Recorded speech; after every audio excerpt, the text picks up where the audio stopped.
Welcome to the Justin Root Show. Thank you. Today, I am so overwhelmed and I'm trying not to have anxiety because my guest has so many hats that I could talk literally for an hour about each hat that you wear. Producer, host, cook, singer, icon. Please welcome Carnie Wilson. Thank you. Mom. And wife, sister. Daughter. I mean, seriously, so many. But I love to go to the beginning because I am a very outspoken fan of Los Angeles still. And you were born and raised here. Yeah. Still like it at all? I mean, you have no choice. You have no choice because not only are you raised here, but your mom and your dad were both raised here. And if you're living under a rock, Carnie's mother is a beautiful singer, Marilyn, and your father is a beautiful singer, Brian, of a little band called the Beach Boys. Of course. You had no choice. Yeah. But girl all the way. you had no choice. It's like intertwined in your DNA. God, yeah. My mom was born in Chicago, right? Yeah. Yeah. And then they came here when she was like 5 or 6, and they really struggled with money. They had like one pair of shoes each, and lived in a little house right here in Hollywood. And then my mom met my dad when she was 14, and they were married at 16. She was 16. That was like the same with Priscilla and Elvis, right? Very young. Just that generation did that. I think so. I know. It trips me out because I have a 14-year-old, and over my fucking dead body. You know what I mean? Absolutely. But I think it was just the times. I mean, he was a musician just starting off, and my grandparents loved him. Yeah. And he loved them. Yeah. Was it annoying having mom and dad drive you around going, and then this is where I did this, and this is where I did that? You're like, shut up. Or did you have an interest in there? Yeah, what, right? I don't know. I think I never, because it was so like, it was a weird upbringing with my dad that we were sort of sheltered in a way. Went to a private school in the San Fernando Valley, and with a lot of other famous families, you know. So everybody we were like in this little bubble. You grew up in Bel-Air, right? I grew up in Bel-Air, but I went to school in the Valley. It's called Oakwood. I never really went like around Dad's area, but we sort of just hung out in Bel-Air or Beverly Hills around there. But then we moved to the Valley when they got divorced. Oh, and okay. My whole world opened up when I got to the Valley. Yeah. That was really good. I love the Valley. And I do too. And I just continue to live there. I can't get myself to get on this side of the hill. Well, I mean, Bel-Air, you can't, what do you, trick or treat? I mean, How do you it takes 5 minutes did you to know walk to your the next house? Did you know your neighbors? Well, our neighbors, they knew us because my father would knock on their door and ask for cigarettes at like 2 a.m. So they got pretty upset. Yeah. We had the Rams owner, I forgot her name, it's a woman. And she was right next to us, and she started threatening us, if that Brian knocks on my door for another cigarette. But the movie 9 to 5 was shot across the street on Bellagio Road. And of course, like lots of famous people lived. Tom Jones was there, and Peter Bogdanovich. That's where I met Barbra Streisand the first time at his house. I went running down the street because I was friends with his daughter. Antonia Bogdanovich. I was so obsessed with Barbra Streisand. And so she said, she called me and said, she's here. And I ran as fast as I could over to meet. They were doing the main event, and I got to meet her. This is when she had curls in her hair. Yeah. You were excited for other artists then. So this wasn't like anyone in mom and dad's business, no interest in. Like, 'cause my parents are like real estate and bankers. Like, if they're telling me any of their friends are coming over and knocking on the door, I could not care less. I'm the one daydreaming about moving to Hollywood to meet Barbra Streisand. But you're still like interested at this age, and like, I love that. That was my house. I mean, it was like, you never know who's going to show up. I mean, Elton John would come over and play the piano, and I would sneak downstairs, and he reminded me, he's like, do you remember I put you back in your crib one night? You know, I said, I forgot it, you know. But yeah, it was a trip. Everybody would come over, and I remember when my sister and I had a crush on Sean Cassidy. He was our first crush. And he just showed up one day. Fucking knocked on the door. There he was. I couldn't believe it. Come on in. Yeah, Sean Cassidy. And we took pictures of it, and I have the most red cheeks. It's really funny. Completely flushed. And that's like Justin Bieber knocking on your door. Harry Styles. Yeah. Coming over randomly. Yeah, but he was working with my dad on a song. So yeah. It wasn't weird to me. It was just Normal life, yeah. And your dad had a recording studio in that house too, right? We did have a studio, yeah. This secret door, it looked like a bookcase, and you'd press it and it would open. There's another wing, and yeah. This might be a touchy subject. It's the only question that I'm like kind of nervous to ask because it might be a thing like it was taboo growing up or anything. But did your dad or your uncle, who tragically passed away, Dennis, did they ever talk about Charles Manson coming over? Are you sick of that? Charles never came over. Charlie was never at the house. But Dennis, we had, I think it was Leslie Von whatever. Oh, yeah. One of the girls was there swimming in the pool. And Uncle Dennis was friends with them briefly. Yeah. Which is, I mean, people who don't understand that, like the hippie era, I feel like everyone was friends with anyone, and you wouldn't have no problem picking up a hitchhiker back then, you know, like that. Those were the times. They were the 60s. It was. And Dennis was very like kind of wild and had a lot of different friends. And he just, I guess we had a great swimming pool. Our pool was iconic. It was huge and all little individual tiles painted, beautiful pool. And, we had a lot of pool parties. So you never know. I mean, Keith Moon came up and with all their clothes on, jumped in the pool with my dad. But just weird shit that happened. Oh my gosh. It's cool. I hope that pool's still there because that'd be so sad if it wasn't. I was going to ask if the house is still there. The house is still there, but an actress named Jacqueline Bisset, her boyfriend, bought it and then flipped it. Oh. I mean, back in the day, it wasn't called flipping, but they just kind of, tore it down and now the driveway's different. But I think the pool is still there. It was really something else. Wow. Big pool. You grew up with China Phillips, who was also the daughter of Michelle and John. Yeah. And I know that you guys started by just sort of, I think I heard you say somewhere, ripping bongs in high school, learning to meld your voice. Harmonize. When did you decide, like, you know what, this is not something fun we could do? We're going to actually transition. We are going to do this as a career. Like, when did it get serious? Well, it started in junior high for me. Just the love of harmony and singing harmony with all my girlfriends, all my friends. And we had this idea to record a song and give the money to charity. It was like rock and roll, kids of rock and roll stars, right? Okay. So we asked a bunch of people and nobody wanted to do it. Nobody was into it except for China and Mama Cass's daughter, Owen. Oh, and she just wrote a book. And so we just kind of like sat on the floor and harmonized, which is what I was used to doing. China had no idea how to sing harmony. So we just was like, oh, you stay in the middle, Wendy, you're on top, I'll be on the bottom. And we just had this sound. And my mom heard it through the floor. She came down and said, what are you guys doing? And we were like, we're singing harmony. And she said, you know how great you sound? Like, you sound really good together. And we said, we do, don't we? And we felt it. We could feel it. We could feel the magic. You couldn't explain it. It was like the three voices came together and made one sound. And then China goes, well, I'm going to call my mom because she knows a lot of people. And we talked to this producer who worked with Barbra Streisand, the Pointer Sisters, Carly Simon. Who? His name was Richard Perry. Oh, yeah. Big music producer. And we said, because he was friends with Michelle.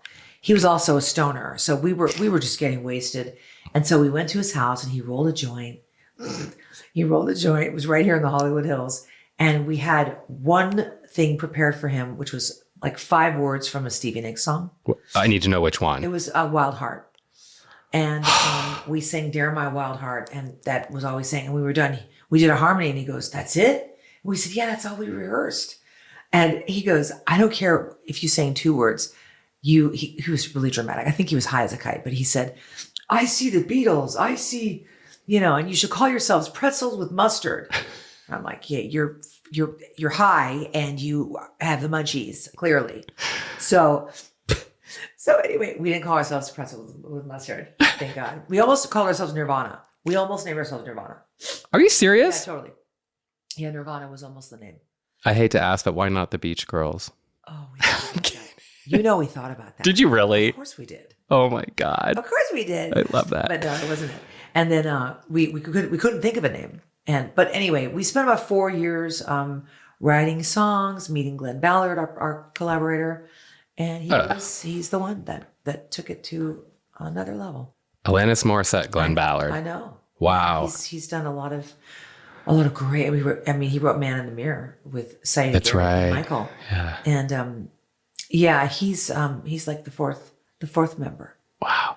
What made you? I almost said, hold on. That's terrible. What made you hang on for those 4 years? Like, that's where a lot of people, like, listen, a lot of people might think, like, Right. we have something special here. Right. Or we sound great together. But then a year into it, 2 years, nothing's like. Well, it was. Or did you feel like it was happening? Well, it was songwriting, and it was like we have to gain respect.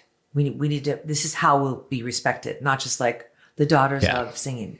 We had to write our songs, so we spent a good 2.5, 3 years writing, and in the studio recording, and then it became like this record company bidding war, which we were very lucky to have that happen. I remember on Valentine's Day, I had roses everywhere from different record companies, and I remember one card that said, "Roses are red, violets are blue. MCA is the home for you." I'll never forget it. And we didn't go with MCA. We went with SBK Records, but it was crazy position to be in. It was like, a dream come true. But we had 4 songs that we recorded and used that to shop the deal. And it was Hold On, Release Me, You're in Love, and Next to You. And those were the 4. And then we built the rest of the record after we signed the deal with Charles Koppelman. Yeah. How did you sing? I think probably my favorite singer, Karen Carpenter, is my favorite too. And you did Reason to Believe. Yeah. I love that. Love. Yeah, that was a Charles Koppelman. He passed away, but he was the one that really spearheaded things. And they had a very, very strong opinion about what was on the record. And they wanted us to write 80% of it, which we did, the first record. But he was like, I have a song you guys would be perfect for. And he played it for us. And it was a Tim Hardin song. And then Rod Stewart did it. But and it was perfect. It was perfect. I love that song. I think some people might forget that China was like, she was in Some Kind of Wonderful and Say Anything. Yeah. And she's like one of your best friends at this time. Was that just so exciting? Or was it like, oh, China's going to work, no big deal. I'm in the business. Everyone does movies here and there. Or was it like... it's a childhood friend since birth. Yeah. Since birth. So it was very second nature to be together. But it was more...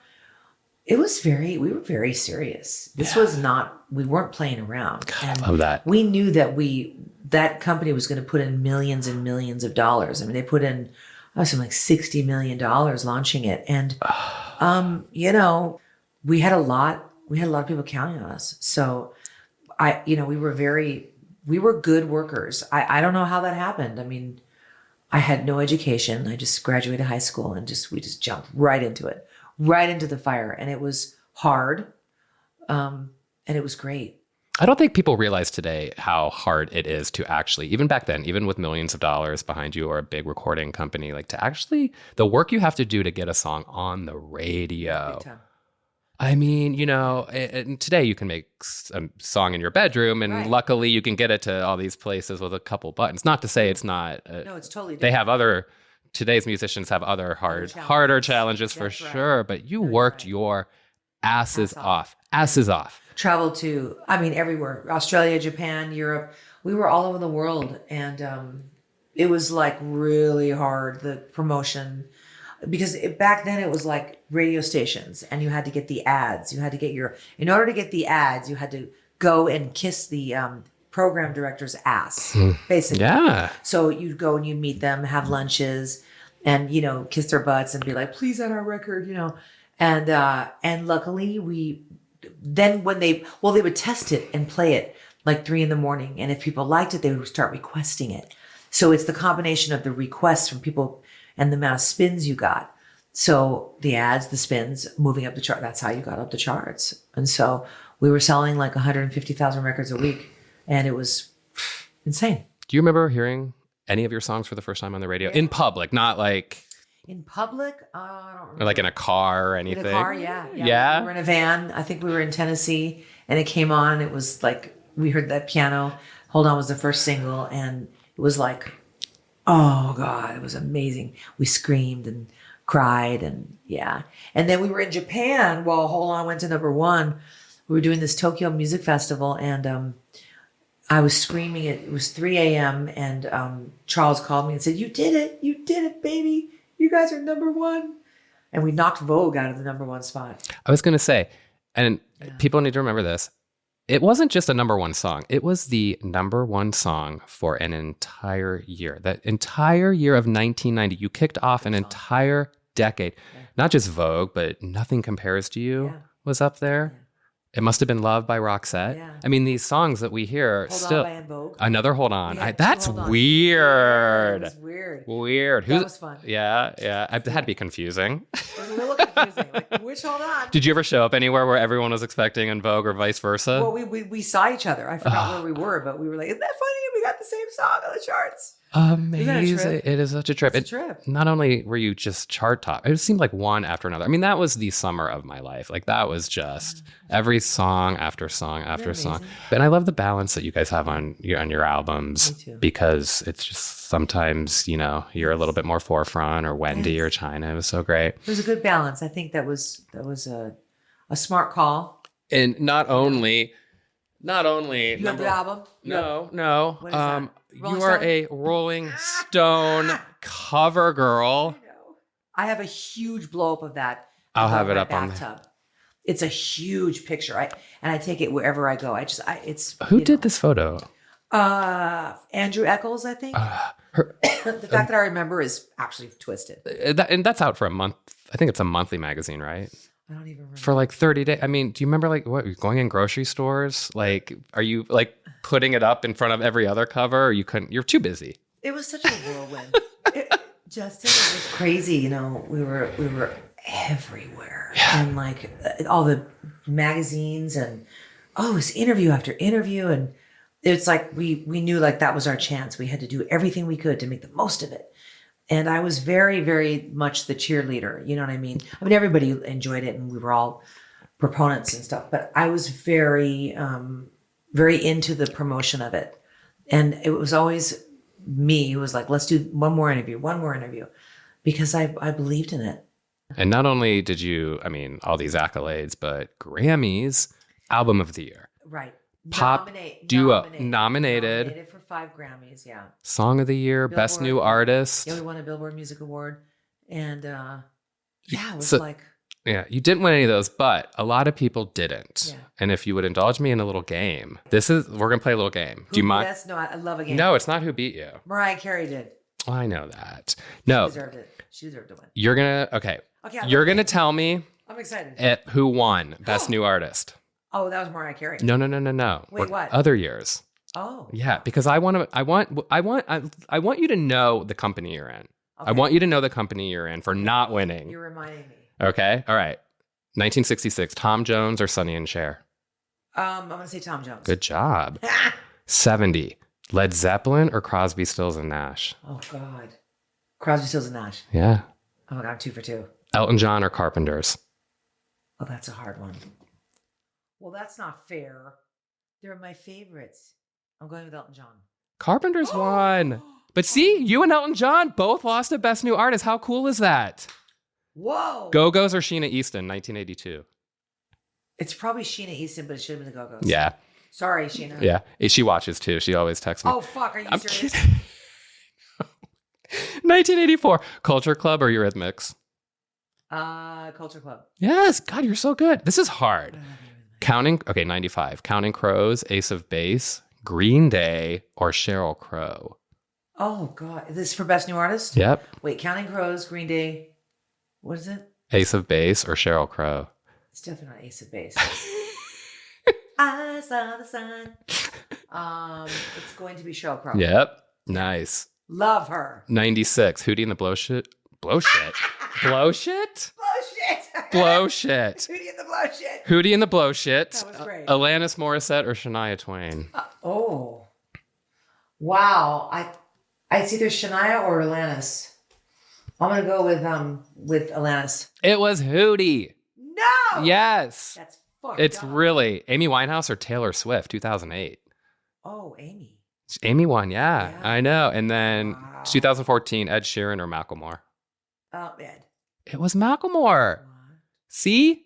So next time you're like driving and you're like, have that PTSD best new artist, you could be like. Mariah Carey won over us, but I'll never forget it.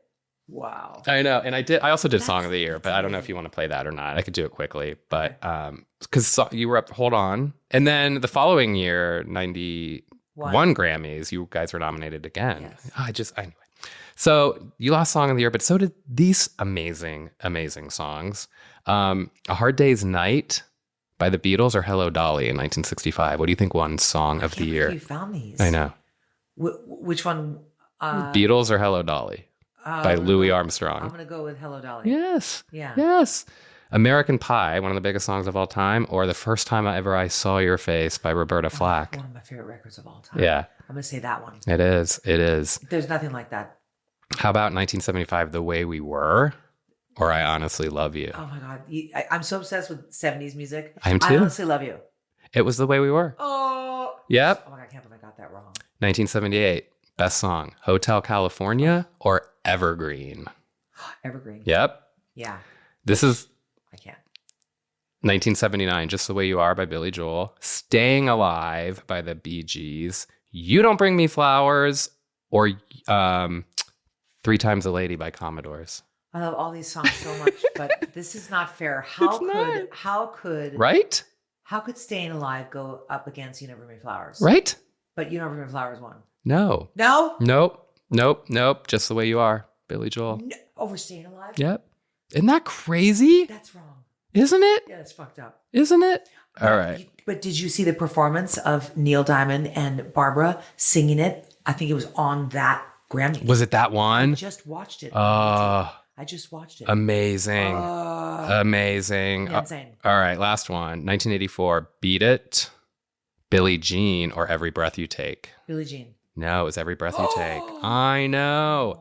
Anyway, the point of that silly game is just to remind you that the greatness of the number ones and how silly awards are. Yeah, and how silly awards are. And how they're all great. Right?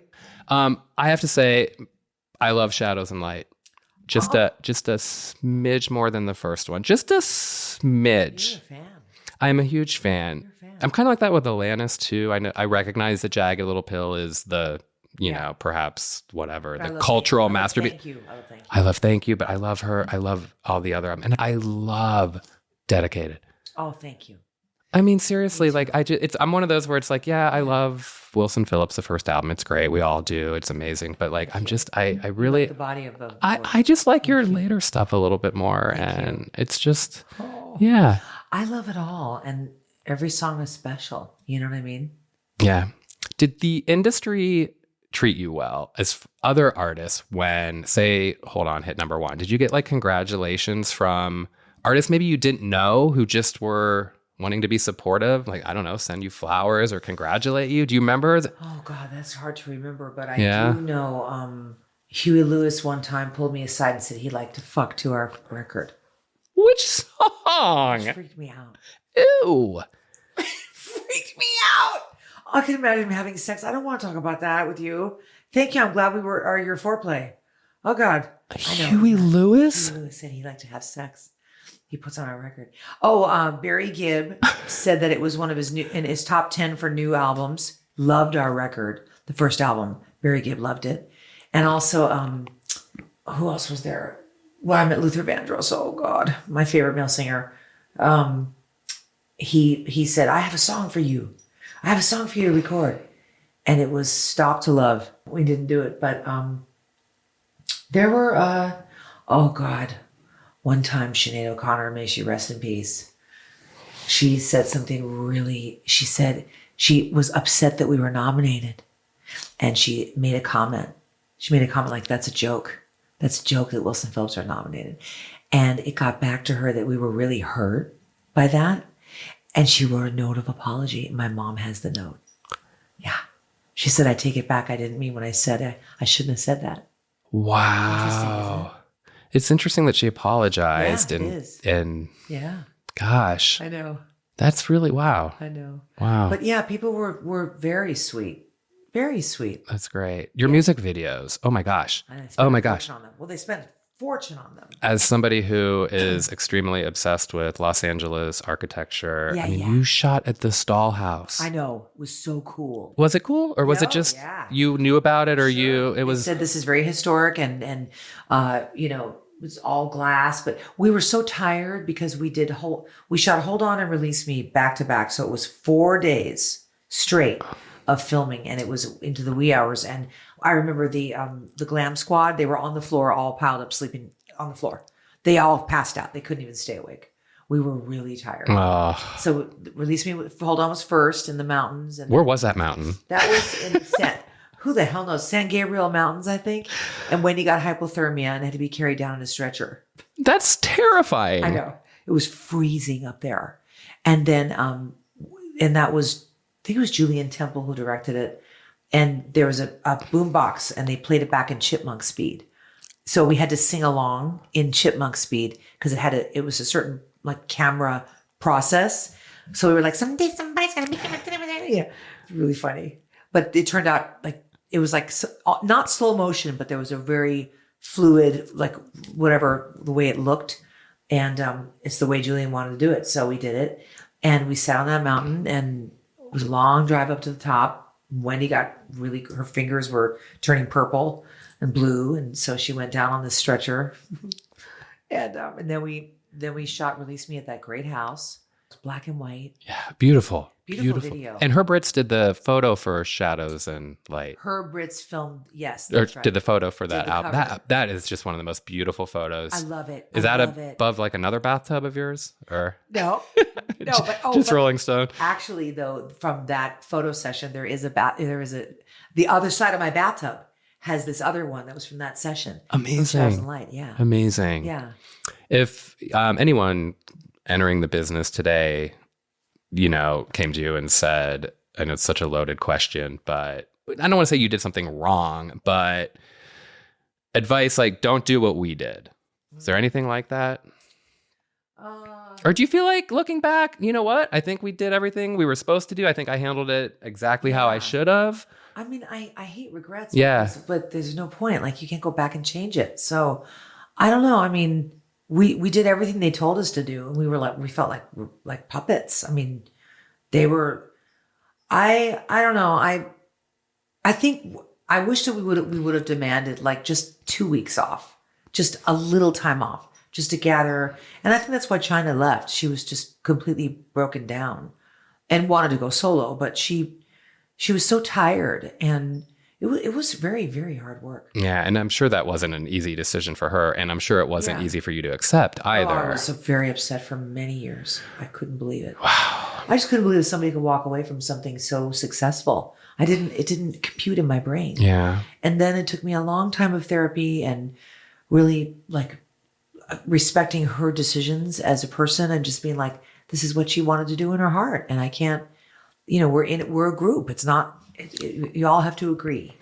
She seems very lovely and very, very well adjusted and seems to be living a quote normal life. Looking at that now, does that make you think, you know what? I don't think any of us are normal. Well, I mean, you know what? Look at like the history and the life of a lot of musicians. And I'm telling you, I don't remember. I mean, listen, after Wilson Phillips, you became sort of a poster child for personality sort of celebrity, you know, because you were so honest and open about everything. Yeah. But looking back, it's like you didn't have, like, you weren't being arrested. You weren't being carted out of like hotel rooms, drugged out of your mind. It's like you look at Wendy, Carnie, and China, and it's like, maybe if that's what it took to be where you are today, her walking away, maybe that saved her. Well, a lot of therapy. Yeah. We've all had a lot of therapy, you know. Just, I think all the lessons we learned from our parents, from trial and error, from, you know, I mean, like, we were told we were failures with Shadows and Light. Charles said, you guys failed me on the phone. We had sold 3 million records versus the 10, whatever. So he called us failures. I'll never forget it. It was heartbreaking. And you know, and then China left, and then he said, well, fuck it. We're just going to make another record. And then we did Hey Santa, Wendy and I. And that became a very successful Christmas song. Huge. And still played huge. today. I was going to say, is that maybe your biggest hit? Could be. I think it is, actually. I swear I think it is too. Yeah. I know. Yeah. And so I think that we're evolved because of what we've been through. And it's, having children, I think really, really is what grounded us the most. What do you hope today's artists have that you didn't? There's so much competition out there. And the worst feeling is when you're comparing yourself to others and you don't feel worthy or you have something to offer. And the beauty about now is that anybody can release material. You can promote it any way you want. You don't have anyone pulling the strings or telling you what to do, or you have to honor the contract. You have to give them this many interviews or this kind of promotion or whatever it is. I mean, it's really I think the power's in the artist's hands these days. You have to do what you love. You have to do what you love, and you have to follow your gut instincts. Yeah. I really believe that. And it's funny, I know that you guys broke up and came back together though. Yes. And I think in when you came back together, it just sounded like confident. And I don't want to say veterans. I mean, you were veterans, Right. but like now every time you guys get together and release songs, I mean, Boyfriends, hello, loved. It's like, Well, we're more mature. I mean, it's like, think about the time that's passed, and we've grown into our voices, but the blend hasn't changed, and the love of singing together hasn't changed. And so it's more about celebration now, and like appreciation on both parts. Like we represent a very special time in people's lives, right? With the records, and they go back and they have that feeling and they remember this and that and what they went through when the songs came out. And then we sit there and go, oh my God, thank you so much for still listening. And and it's like, it's reciprocated. It really is. Yeah. So it's more of a celebration now, but I wish we recorded more. It's hard for me because I want so many things and I don't get them. And isn't that life? Isn't that life? It's life. It is. I want to be in the studio writing with them. I want to be recording with them, and they don't want to. And what do I do? Wait, Wendy and China don't? Both? No. Really? So what do I do? I have to go in myself, or I have to go and record with my daughter Lola. I mean, I haven't been in the studio in so long, I miss it. But yeah, it's like, I don't know why we're not doing that. It's frustrating. I can't sing, but most people don't know this. I am a 4th honorary member of Wilson Phillips. Why? Because I went to a signing and met you once. Right. I remember. Why would you? Please tell me you.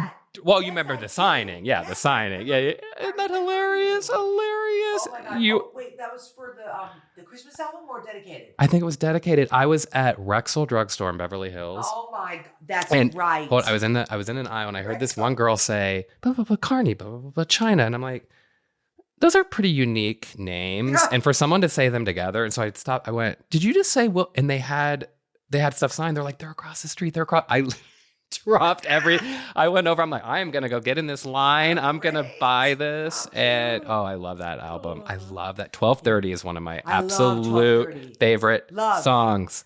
So we have a symphony gig coming up. We're doing the California State Fair in Sacramento on July 13th. And then we fly to Ohio and do 2 shows back to back.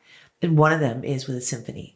So we have the charts for 12:30 and it's beautiful.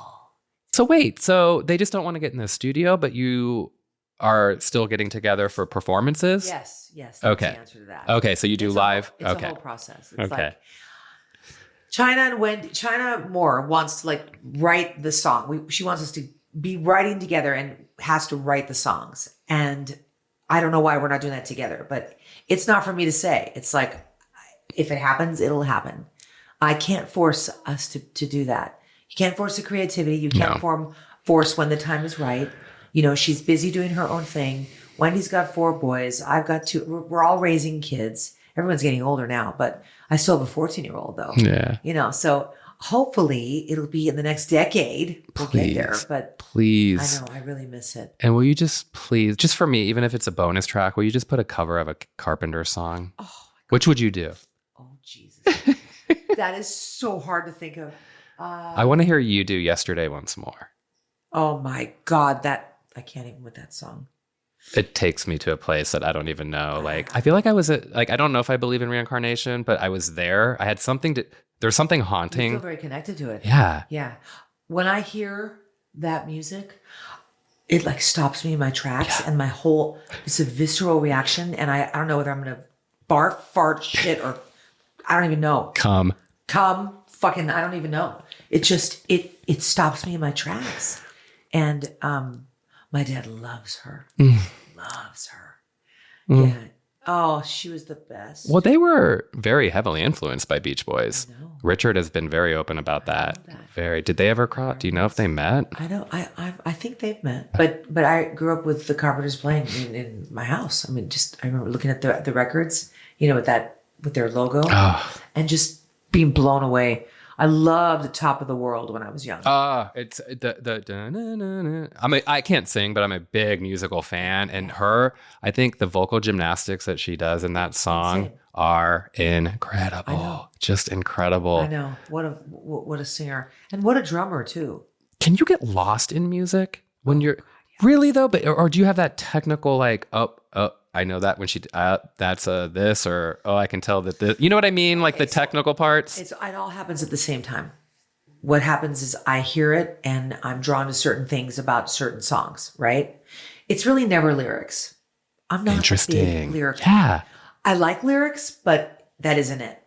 It's more the melody and the vocals and the instruments. That's the music is what gets me crazy. Horns make me nuts. My favorite group of all is the B-52s. Really? My favorite group of all time. Wow. Yeah, they're my little songbirds, and I love Fred. They're my favorite. And then the Eagles, and Yeah, I'm Fleetwood Mac. Fleetwood Mac. I'm Fleetwood Mac. Oh my Stevie, Yes. all day, every day. That's why I love that you did Wild Heart. I know. I love that. I know. I love Belladonna as well. Belladonna's I great. love all her records. But I don't know. It's like I love horns. Yeah. So Earth, Wind, and Fire in Chicago. I'm stuck in the 70s. Burt Bacharach. Love Burt. Yeah. Oh, God, yeah. Yeah. Oh, I love 70s too. That's all day, every day. I love 70s. I do too. I love that so much. much. And I love that you didn't get jaded by anything being in the business. Sometimes people who may have had, certain things happen, I don't want to hear any music anymore. Right. Fuck it all. Yeah. Yeah. But you still have that musical. I don't know. I think it's a personality thing. Yeah. I don't think it's necessarily fame. I don't. I think an asshole's an asshole, whether you're famous or not. I love And that. if you're famous, you're probably a bigger asshole. My Uncle Carl was like, you have to be nice to people. That was really important to him. And it's nice to be important, but it's more important to be nice. Did you have any aspirations to act? I did. Yeah? I did, yeah. Yeah, I did a NBC miniseries. Mother Earth. Yeah, Mother Earth. Yes. Yeah, I did Mother Earth. I did a few up here. I did just a couple little music videos and like Silk Stockings, that show. Oh, yeah, I yeah. played a motel owner, Oh my God. a horny motel owner. Perfect. And I got the job because I BA'd the director. I lifted up my dress. B8. I'm trying Bare to. ass. I lifted up my dress. Wait, was Huey Lewis in that episode? I'm kidding. Very funny. No, I when I auditioned, I was like, "Thank you very much," and I like lifted up my dress. He's like, I walked out, and they said, "Get back in here. You're hired." It was very funny. Well, when I met you to get you on the show, I bare assed it. But hey, that's what we do. What we have to do. We show our butt cheeks. Yeah. Hey, talk show host. Yeah. Hello. Yeah, I know. Right? So Did you crazy. love it? I hated it. Yeah. Oh, it's horrible. What'd you hate about it? It was the most nerve-wracking thing Yeah. ever, and I loved my producers so much. I mean, Yeah. Andy Lassner, who worked with Ellen for years, was the supervisor producer. But my executive producer, Kathy, heard me on Howard Stern, Kathy Chermel, and she'd worked with Sally Jesse Raphael and all these people, and she was great. But they didn't let me be me. I was very filtered because it was syndicated. It was ABC and syndicated across the nation. It was unfortunate because it was like very, sensational. You know what I mean? It was like big boobies now, or no, I'm flat chested now. Look, I have big boobs. How far are you going to go with that? Yeah. I didn't have any chance to like break shit down and really like talk, but they wanted me to like be nice to everybody, and I couldn't be nice to the wife beaters. I just said, I actually turned on. They got out there because they had me go into the rooms to meet all the guests before the show. And I had to say to the wives, so why are you here today? You're going to tell your husbands, that you're not going to take it anymore. We're going to tell them you're going to leave them, right? Like I was on their side. Then they wanted me to go to the wife beaters and say, so you like to slap them around a little bit, huh? They piss you off, huh? Like they wanted me to like rev them up. I couldn't do it. And so when the time came for the interviews, I said, you're a piece of shit, right? And they got so pissed at me because I actually said, you're a piece of shit. Good for you. I couldn't take it. So I got in trouble for that and whatever. But it didn't last long. I mean, I taped 155 shows. And that's a ton. It's a ton of shows. But, and I filmed at the Montel Studios in New York. I lived in Connecticut, and it was my ex-fiance at the time. We were going to get married. And then that ended and moved back to California. And then we broke up. It wasn't a great breakup. We were druggy, drinkers together. So I'm glad we separated. And now he's passed away. Oh. He couldn't get sober. Yeah, he couldn't get sober, but we made amends and that was good. And then, I hit like a real rock bottom and I met my husband at my lowest rock bottom point. What do you think he saw in you that said, hey?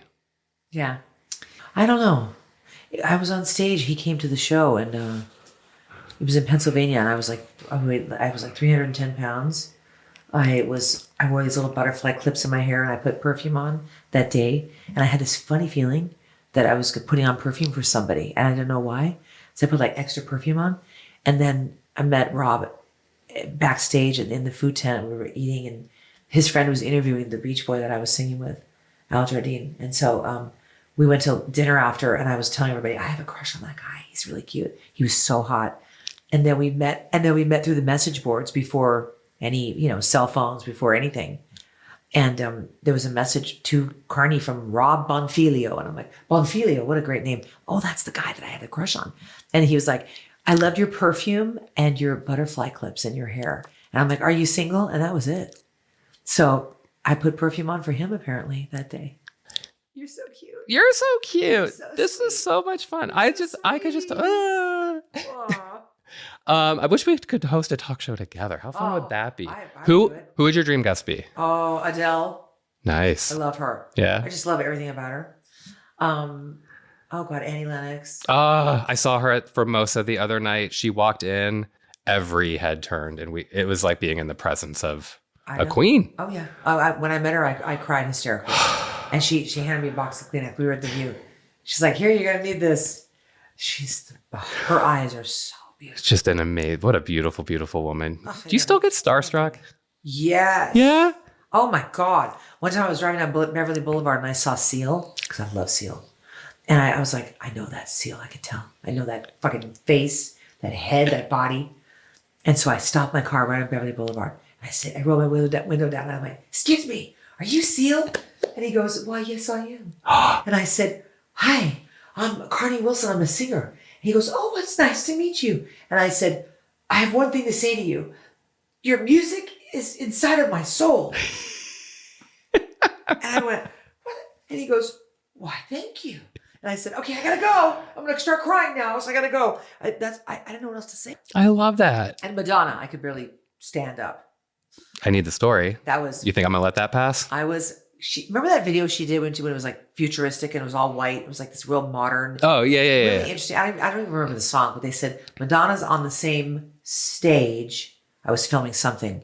Do you want to meet her? And I was like, oh shit, here we go. I don't know what I was going to say. I was so terrified. I was nauseous. So went to the set. She was so tiny. She was like 5 feet or 5'1", really small and kind of snooty, a little bit snooty. And I was like, was she snooty or was it my imagination? And I had told someone, I feel like she didn't like me. Like she didn't want to like meet me or anything. I feel like I was interrupting her or something.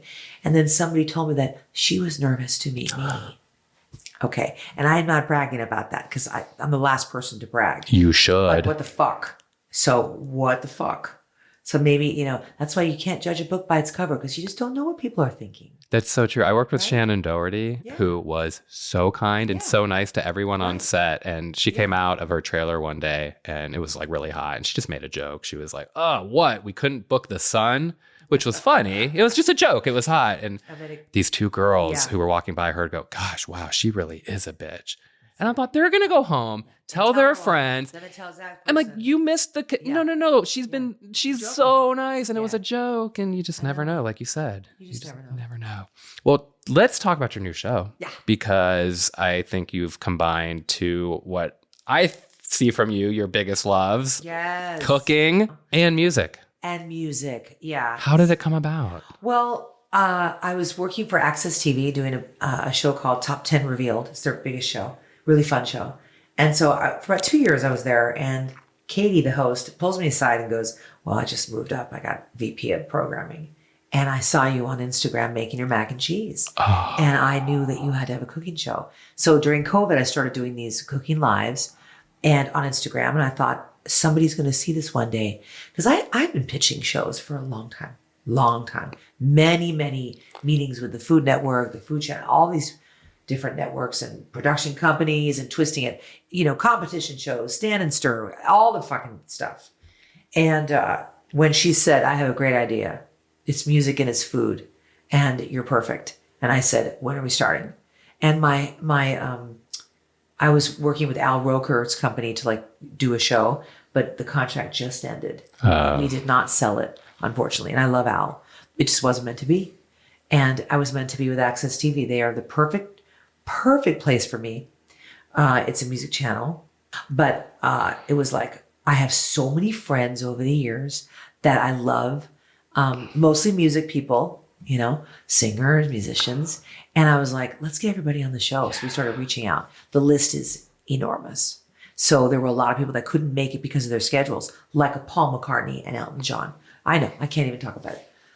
And Paul is vegan, and his daughter's vegan. He's vegetarian. So I had this cookie I was going to make. It's this cherry almond vegan cookie that's killer. So that's what I'm going to do with them. But I know that I'll get those guests eventually. But we have a great first batch of guests, and I was like, "You're going to come on," and I always make sure they like what we're going to make. And we sing, we laugh, we cook, and finally I can just be totally myself. I've watched, you sent me a couple of those episodes, and it seems like you're yourself. It just seems like you're having the time of your life. It seems so natural. Watching it, I thought, is this unedited or is this, this is just natural. And natural. I love that. Well, fun. Wait, speaking of Paul McCartney, you worked with him, I think. Didn't you do backup on the song he did with Rihanna? Yes, we did. Kanye asked us to sing on Rihanna's record. Yeah. We thought we were being punked. We didn't believe it. And then we weren't. We really did go. And then I guess Rihanna didn't like it. We wound up on one word in the bridge. But listen, I can't even say it. I'll tell you off the record. Ooh. I did something a little scandalous. And I get to know? You get to know. Sorry, everyone. Subscribe to my OnlyFans and I'll tell you. It's very cool. I did something. So I kind of know how we sounded. Okay. Kind of kept something that I wasn't supposed to, but I did. I love it. I'll never release it, but I have something. Anyway, yeah, we wound up on one word, and it was 4 or 5 seconds, and I guess Paul plays bass and does these funny little vocal things, and it was a great record. And Rihanna's an amazing singer, but she didn't. I don't think she disliked our sound with her. I thought we sounded great. You always do. Thank you. No, you do. It's not an opinion; it's a fact. Yeah. So the show is really like my dream come true. I waited for 2 decades to do it. Dream guest, if you could have anyone, who would it be? Oh my gosh, there's so many. I know. Oh, sorry, Lord. I know. I would love Stevie Nicks to come. Listen. If that happens, you're gonna be there. I'll invite you. I will be. I'll clean your shoes. I'll whatever. You'll do the dishes. I would do the dishes. Sure, you'll be there. Stevie Nicks, Adele, Billie Eilish. Barbra Streisand loves food a lot, and I would.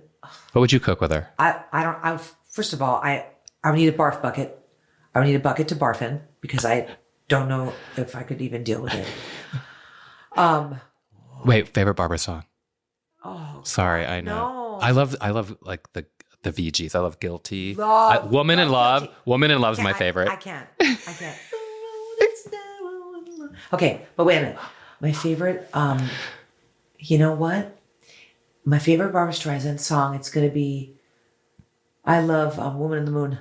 Ooh. From Woman in the Moon and from the Stars Born soundtrack. Yeah. Yeah, that song. I love it. Wait, what would you cook with her?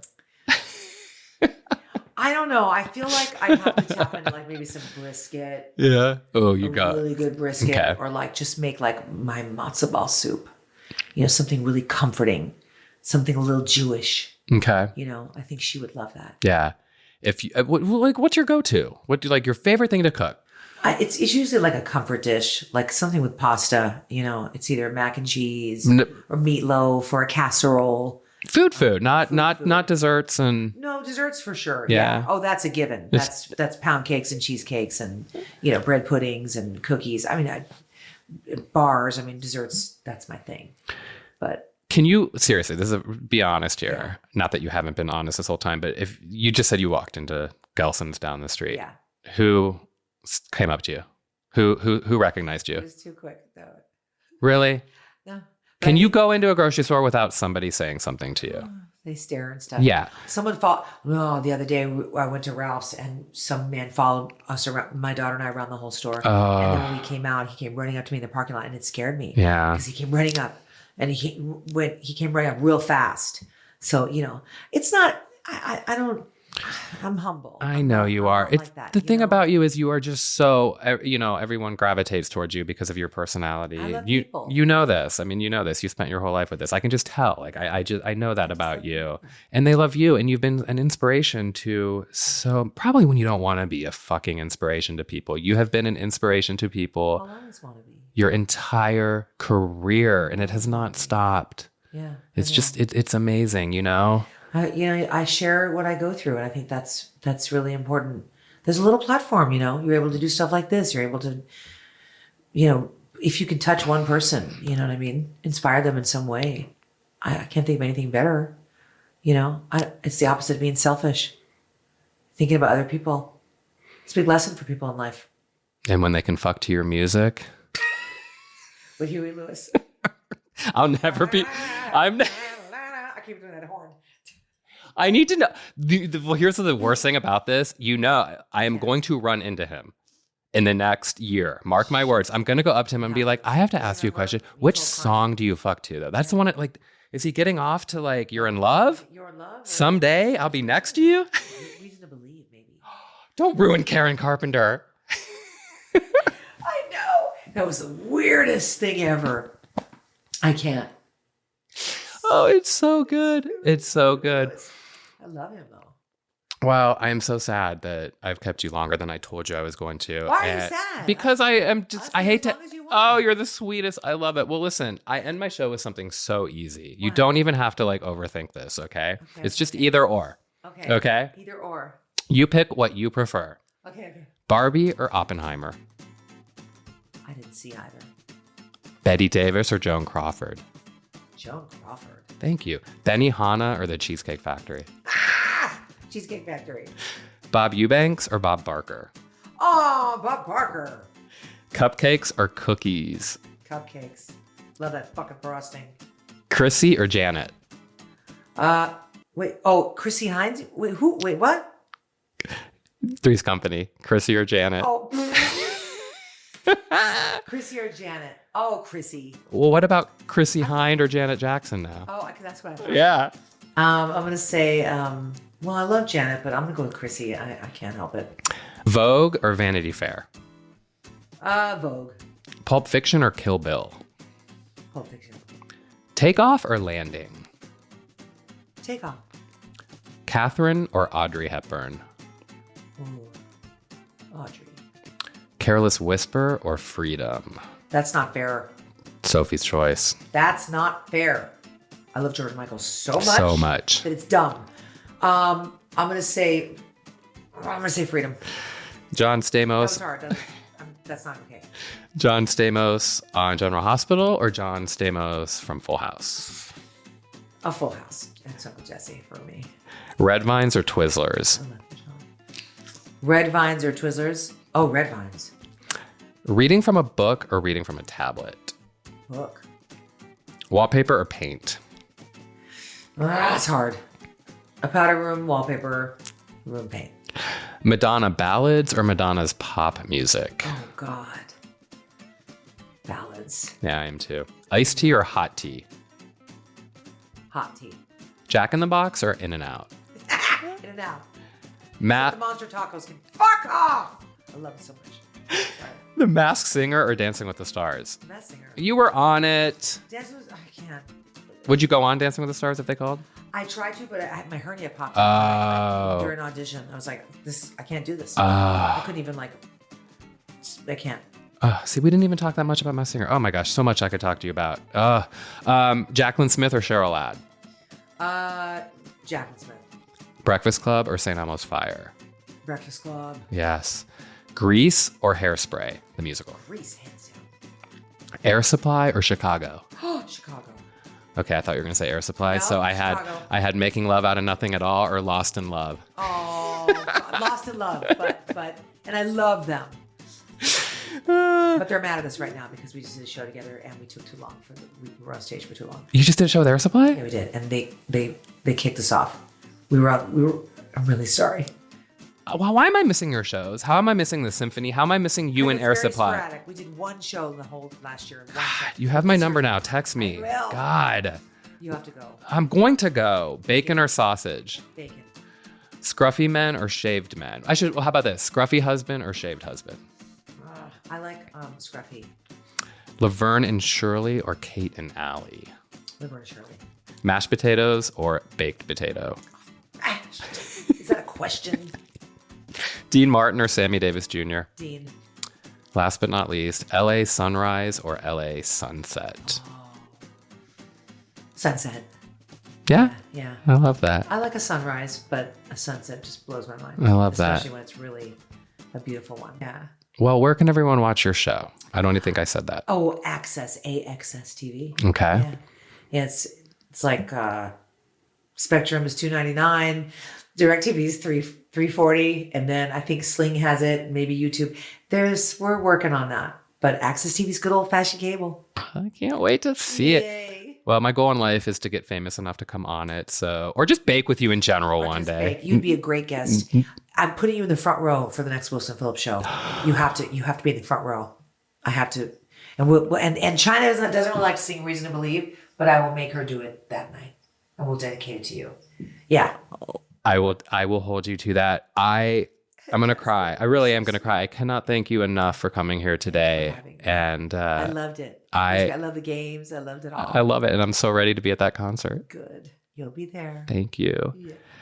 Well, in the spirit of the Carol Burnett show, I am now having my guest sign my guest book. She would have her guest do it, at the end of the show while the credits roll.